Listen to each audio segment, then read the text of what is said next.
आज हम करेंगे पार्ट 1 एनसीईआरटी बुक संस्कृत सुभाषितानी। तो चलो हम शुरू करते हैं।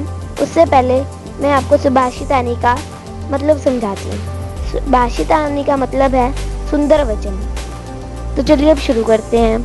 पृथ्वीव्यां त्रीणि रत्नानि जलम अन्नम सुभाषितम। जल और अन्नम इसमें इकट्ठा दिया हुआ है, इसलिए ये बना जलनम। सुभाषितानि मूढ़ै पाषाण खंडेषु रतन संज्ञा विधीयते। इसमें कवि कह रहा है कि पृथ्वी पर 3 रत्न हैं। पानी जिसे हम जलम कहते हैं, अनाज जिसे हम अन्नम कहते हैं, और सुंदर वचन जिसे हम सुभाषितम कहते हैं, जिसे हम अच्छी बातें भी कह सकते हैं। मूढ़ै मूर्ख के द्वारा, पाषाण खंडेषु पत्थर के टुकड़ों को, रतन संज्ञा रतन का नाम विधीयते दिया जाता है। इस लाइन का पूरा मतलब है मूर्खों के द्वारा पत्थर के टुकड़ों को रतन का नाम दिया जाता है। चलो एक बार इस लाइन को फिर से रिपीट करते हैं। पृथ्वीव्यां त्रीणि रत्नानि जलम अन्नम सुभाषितम मूढ़ै पाषाण खंडेषु रतन संज्ञा विधीयते। पृथ्वी पर 3 रत्न है, पानी, अनाज और सुंदर वचन, क्योंकि इन तीनों से ही मनुष्य का जीवन सुखी होता है। जो लोग पत्थर के टुकड़ों को रत्न मानते हैं वे तो मूर्ख ही होते हैं। चलो अब नेक्स्ट करते हैं। सत्येन धार्यते पृथ्वी सत्येन तप्ते रवि सत्येन वाति वायुश्च सर्वं सत्येन प्रतिष्ठितम। सत्येन होता है सत्य के द्वारा, धार्यते धारण किया जाता है, पृथ्वी धरती, रवि सूरज, तपते तपता है या फिर जलता है, वायु हवा, चाहे हम और भी कह सकते हैं उसे, और भी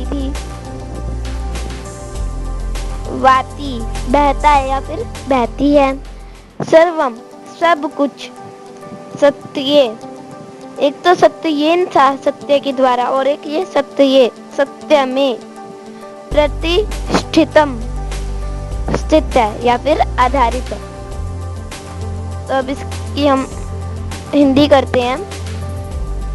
पृथ्वी सत्य के द्वारा धारण की जाती है, सूर्य सत्य के द्वारा ही तपता है, और वायु सत्य के द्वारा ही बहती है। सब कुछ सत्य के द्वारा होता है या फिर सत्य पर स्थित है। इसमें कवि कह रहे हैं, एक बार फिर से करते हैं इसे। सत्येन धार्यते पृथ्वी सत्येन तपति रवि सत्येन वाति वायुश्च सर्वं सत्ये प्रतिष्ठितम।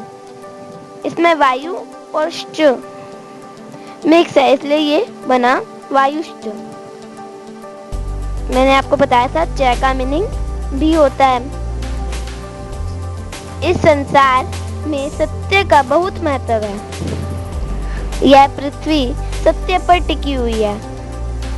सूर्य सत्य के कारण ही प्रकाश देता है, और वायु भी सत्य के कारण ही लगातार बहती है। यह सारा संसार सत्य पर ही आधारित है, अतः हमें सत्य का अनुसरण करना चाहिए। चलो अब हम नेक्स्ट श्लोक शुरू करते हैं।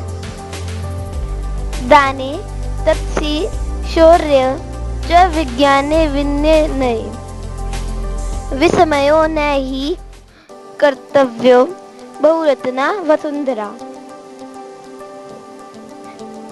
दाने दान में, तपसी तपस्या में, शौर्य बल में वीरता में, विनय नम्रता में, नये नीति में, विस्मय, आश्चर्य, हैरानी, कर्तव्य है, करना चाहिए, वसुंधरा, पृथ्वी, बहुरत्ना, अनेक रत्नों वाली। ये सारे वर्ड मीनिंग थे इसी पैरे के।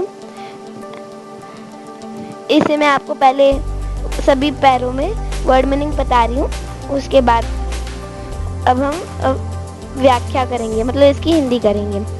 दान, तपस्या, बल, विज्ञान, नम्रता और नीति में आश्चर्य नहीं करना चाहिए, क्योंकि पृथ्वी अनेक रत्नों वाली है। कवि कह रहे हैं कि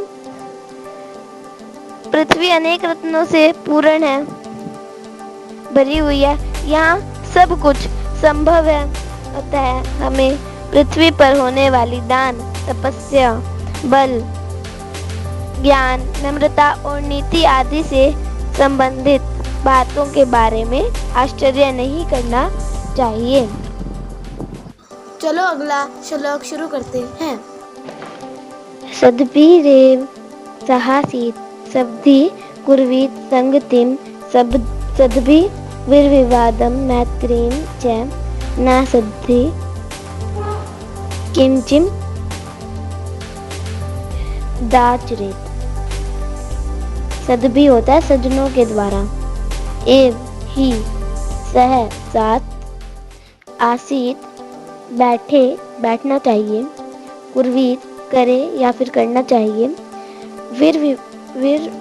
विवादम झगड़ा, मैत्री मित्रता,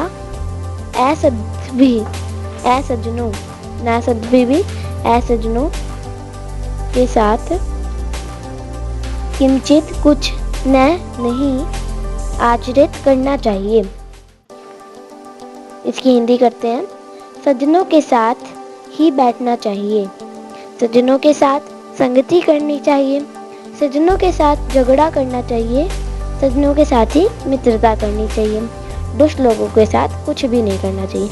इसमें कवि बता रहे हैं कि हम अपना जीवन तो पूरा व्यतीत करना चाहते हैं तो हमें अपने सारे काम सज्जनों के साथ ही करने चाहिए, दुष्ट लोगों के साथ तो कुछ भी नहीं करना चाहिए, उनसे तो दूर ही रहना चाहिए। चलो अगला श्लोक शुरू करते हैं। धन धान्य प्रयोगेषु विद्याः संग्रहेषु च आहारे व्यवहारे च तयक्त लज्जः सुखी भवेत्। इसकी हिंदी है धन धान्य, मतलब धन और अनाज दोनों को एक साथ लिख रखा है,